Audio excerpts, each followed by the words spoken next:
ব্যারাকপুর বিজেপির ছিল, ব্যারাকপুর বিজেপিরই থাকবে। মনোনয়ন দাখিল করার আগে প্রতিক্রিয়া অর্জুনের। ব্যারাকপুর বিজেপির ছিল, ব্যারাকপুর বিজেপির থাকবে। সোমবার মনোনয়ন দাখিল করার আগে জগদ্দলের মজদুর ভবন থেকে বেরিয়ে সাংবাদিকদের এমনই প্রতিক্রিয়া দিলেন ব্যারাকপুর কেন্দ্রের বিজেপি প্রার্থী অর্জুন সিং। এদিন তিনি সকাল 10:45 নাগাদ মজদুর ভবন থেকে বেরোন।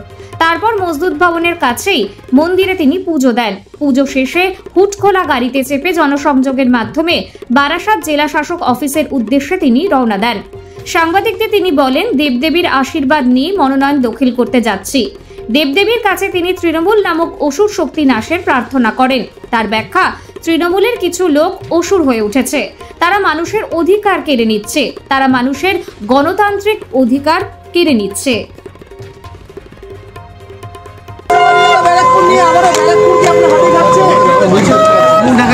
ব্যারাকপুর ভারতীয় জনতা পার্টি ছিল, ব্যারাকপুর ভারতীয় জনতা পার্টি থাকবে।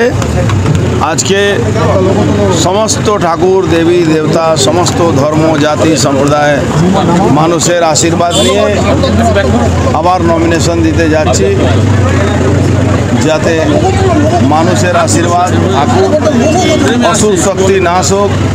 ব্যারাকপুর থেকে অসুরদের বিদায় করা দরকার আছে। এই অসুর শক্তিকে নাশ করার জন্যে ঠাকুরের কাছে আশীর্বাদ নিয়ে। বাংলায় অসুর মানে কি? বাংলা অসুর হলো সরকারি পার্টি। তৃণমূল কংগ্রেসের যে কিছু লোক আছে তারা অসুর হয়ে গেছে।